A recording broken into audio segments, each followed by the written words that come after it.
Hello friends, welcome back to my channel Rashmi's food corner. Hope you all are doing well. Custard हम सभी घर पर बनाते और खाते हैं, लेकिन यदि ये कस्टर्ड पाउडर भी घर पे बन जाए, वो भी सिर्फ 5 मिनट में और सिर्फ 3 बेसिक इंग्रेडिएंट से, जो कि ज़्यादातर सभी के घरों में अवेलेबल रहते हैं, तो फिर क्या कहना। तो दोस्तों, आज मैं कस्टर्ड पाउडर की रेसिपी आपके साथ शेयर कर रही हूँ, जो हूबहू मार्केट के कस्टर्ड पाउडर जैसा ही होगा या फिर शायद उससे भी ज़्यादा अच्छा और प्योर। और साथ में अभी आम का मौसम चल रहा है, तो इसी कस्टर्ड पाउडर से मैं मैंगो कस्टर्ड की रेसिपी भी आपके साथ शेयर कर रही हूँ। तो चलिए फिर जल्दी से बनाते हैं। आज मैं 2 फ्लेवर के कस्टर्ड पाउडर बना रही हूँ, जो मोस्टली सभी घरों में बहुत ज़्यादा पसंद किए जाते हैं। तो पहला फ्लेवर है वनीला। इसके लिए मैंने हाफ कप शुगर ली है, 1/4 cup cornflour, 1/4 cup milk powder, साथ में 1 टीस्पून वनीला एसेंस लिया है और साथ में येलो जेल फूड कलर लिया है। तो मैं यहाँ पे जेल कलर यूज़ कर रही हूँ, आप चाहे तो पाउडर कलर भी हो तो वो भी यूज़ कर सकते हैं। अब इन सभी चीज़ों को हम एक साथ ग्राइंडिंग जार में डाल देंगे। तो सबसे पहले मैंने इसमें चीनी डाल दी। तो आप जिस भी कटोरी से मेजर करें, तो जितनी चीनी होगी उसका हमको हाफ कॉर्नफ्लावर और मिल्क पाउडर लेना है। तो 1/4 कप मैंने कॉर्नफ्लावर और मिल्क पाउडर मिला दिया, इसमें वनीला एसेंस डाल दिया, साथ में ये येलो जेल फूड कलर भी इसमें डाल दिया। तो आप चाहें तो इस तरीके की जो डिब्बी आती है जिसमें yellow food colour powder form में होता है, वो भी ले सकते हैं। अब इसको हमको अच्छे से मिक्स करने के लिए लगभग 50 से 60 सेकंड तक इसको ग्राइंड करना है, तो जिससे इसके जितने भी पाउडर हैं वो अच्छे तरीके से मिक्स हो जाए और सारा वनीला एसेंस और कलर एक साथ मिक्स हो जाए।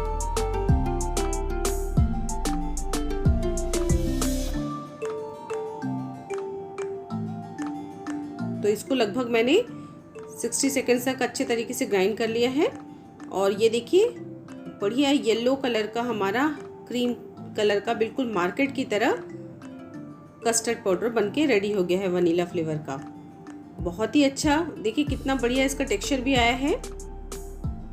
तो ये बहुत आसानी से सिर्फ 5 मिनट के अंदर बन जाता है। ये देखिए, मैं आपको हाथ में लेके भी दिखाती हूँ, बिल्कुल स्मूथ जैसा मार्केट का कस्टर्ड पाउडर आता है, बिल्कुल उसी तरीके का है।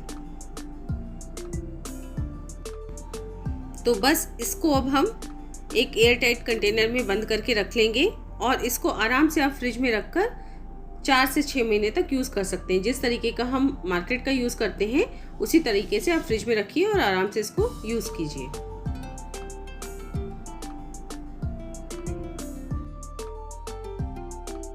और आज दूसरा कस्टर्ड में स्ट्रॉबेरी फ्लेवर का बना रही हूँ। इसके लिए भी मैंने हाफ कप चीनी ली, 1/4 कप कॉर्नफ्लावर और 1/4 कप मिल्क पाउडर लिया। साथ में यहाँ पे स्ट्रॉबेरी एसेंस लिया है मैंने। इस तरीके का स्ट्रॉबेरी मिल्क आता है, आपके पास में कोई भी स्ट्रॉबेरी एसेंस हो वो यूज़ कर सकते हैं। साथ में पिंक कलर भी यूज़ किया है, तो यहाँ पे भी मैंने जेल कलर यूज़ किया है।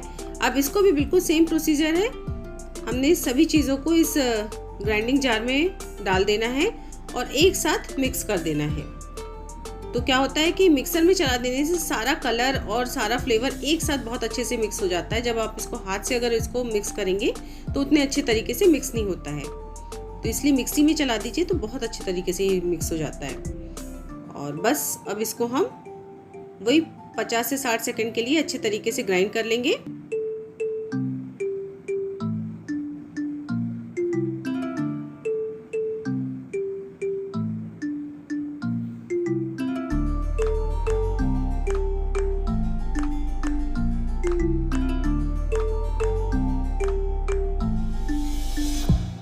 बस इसको थोड़ा सा रुक रुक के ग्राइंड करना है, नहीं तो क्या होता है कि शक्कर मेल्ट होने लगती है। तो थोड़ा सा रुक रुक के इसको ग्राइंड करिएगा। और ये देखिए, हमारा स्ट्रॉबेरी फ्लेवर का बहुत अच्छा कस्टर्ड पाउडर बन के रेडी हो गया है। तो जब स्ट्रॉबेरी का मौसम हो तब आप इसको भी बना सकते हैं। बहुत अच्छे तरीके से स्ट्रॉबेरी कट करके डालिए इसमें कस्टर्ड में, और इसका भी टेक्सचर बहुत ही स्मूथ आया है। इसको भी बिल्कुल आप उसी तरीके से एयर टाइट कंटेनर में बंद करके रख दीजिए फ्रिज में, और आराम से 4 से 5 महीने तक यूज़ कर सकते हैं।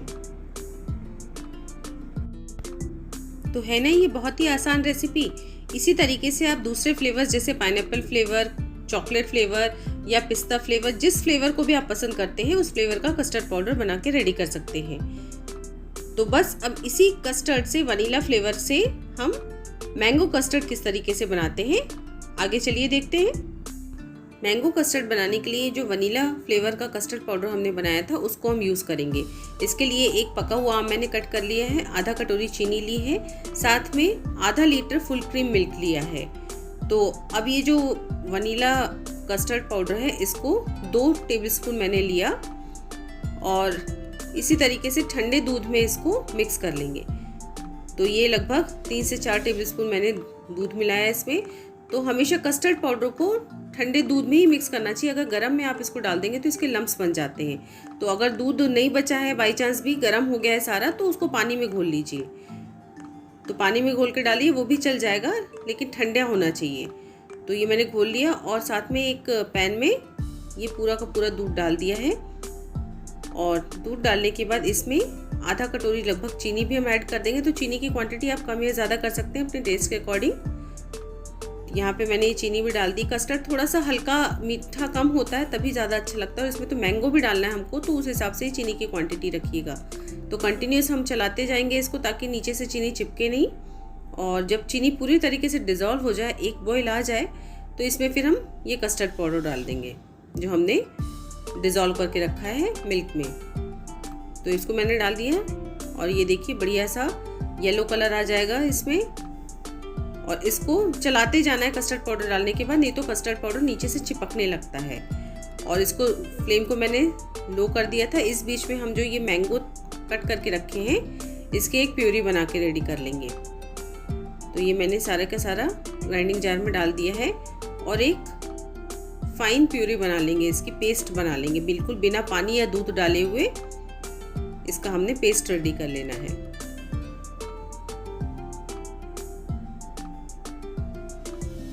आप यहाँ पे कोई भी मैंगो ले सकते हैं, बस अच्छा पका हुआ होना चाहिए।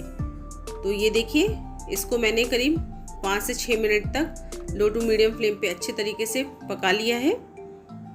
तो लगभग इतनी कंसिस्टेंसी का हो तब फिर इसमें हम ये मैंगो पल्प डाल देंगे। अब यहाँ पे क्या है कि मैं थोड़ा सा पल्पी कस्टर्ड बना रही हूँ, तो मैंने डायरेक्ट मैंगो पल्प इसमें डाल दिया, तो इसके हल्का हल्का पल्प रहेगा, दिखेगा अलग अलग से। और अगर आप बिल्कुल मिक्स चाहते हैं तो ये जो मैंगो का हमने पल्प रेडी किया है इसको पहले ठंडे दूध में मिक्स कर लीजिए, तो अच्छे तरीके से मिक्स हो जाएगा। और फिर उसको डालिए तो बिल्कुल एक साथ पूरे कस्टर्ड में मिक्स हो जाएगा। अलग से जैसे पल्प दिख रहा है वो नहीं दिखेगा। तो मैं यहाँ पे पल्पी कस्टर्ड रेडी कर रही हूँ, इसलिए मैंने इसको ठंडे दूध में मिक्स नहीं किया है, डायरेक्ट गर्म दूध में मिलाया है। तो इस तरीके से अब इसको एक बॉयल आने तक हम वापस से पका लेंगे और उसके बाद गैस को बंद कर देंगे, क्योंकि क्या होता है कि ठंडा होने पे कस्टर्ड और गाढ़ा हो जाता है। तो ये देखिए इतना ये कुक हो चुका है, काफ़ी अच्छा गाढ़ा हो गया है। और अब हमको ये देखिए इसमें पल्प अलग से दिख रहे हैं क्योंकि मैंने इसको ठंडे दूध में बिल्कुल मिक्स नहीं किया था। तो अब इसको ठंडा कर लेंगे हम गैस को बंद करके। और ठंडा भी हमको इसको चलाते जाना है, नहीं तो ऊपर से मलाई की लेयर जमने लगेगी। तो इसलिए इसको चलाते हुए हमको ठंडा करना है। ठंडा होने के बाद इसको एक बोल में डाला और इसको ढका और ढक के हम 3-4 घंटे के लिए फ्रिज में रख देंगे, बढ़िया ठंडा होने के लिए। तो ठंडा हो जाएगा तब हम इसको सर्व करेंगे। तो इसको मैंने 4-5 घंटे के लिए फ्रिज में रख दिया और उसके बाद बाहर निकाला तो ये बहुत अच्छा ठंडा हो चुका है। तो बहुत आसान है, मैंने यहाँ पे पल्पी कस्टर्ड बनाया है। आप अगर स्मूथ कस्टर्ड बनाना चाहते हैं मैंगो का तो उसको ज़रूर से दूध में मिक्स करके डालिएगा। देखिए कितना बढ़िया गाढ़ा बना है, ठंडा होने पे बहुत अच्छा गाढ़ा हो गया है। और अब इसको हम बोल्स में निकाल लेंगे। तो ये देखिए घर में ही हमने कस्टर्ड पाउडर बनाया बहुत ही आसान तरीके से, और उसी से हम घर में कस्टर्ड रेडी कर ले रहे हैं। अब इसकी टॉपिंग में कटे हुए मैंगो के पीसेस से करूँगी। आप चाहे जिससे करना चाहें उससे कर सकते हैं, आप चाहे तो सिर्फ ड्राई फ्रूट से भी कर सकते हैं, और आप चाहें अगर इसमें तो अनार के दाने भी मिला सकते हैं। तो ये मैंने इसकी टॉपिंग मैंगो पीसेस से कर ली और ऊपर से कुछ कटे हुए पिस्ता और बादाम भी मैं डाल रही हूँ। आप चाहें तो केसर वगैरह भी डाल सकते हैं, केसर के धागे डाल सकते हैं। तो बहुत आसान रेसिपी है और बहुत यमी रेसिपी है गर्मियों के लिए। इसको ज़रूर ट्राई कीजिएगा, ज़रूर सबको बहुत ज़्यादा पसंद आएगी। और अगर आपको अच्छी लगे तो ज़्यादा से ज़्यादा लाइक और शेयर कीजिए। साथ में अगर आप मेरे चैनल पे पहली बार आए हैं तो सब्सक्राइब किए बगैर बिल्कुल मत जाइए, और साथ में बेल बटन भी ज़रूर दबाइए, जिससे आपको मेरी आने वाली रेसिपीज़ की नोटिफिकेशंस मिलती रहेंगी। तो फिर मिलते हैं मेरी एक अगली नई रेसिपी के साथ, तब तक के लिए बाय बाय।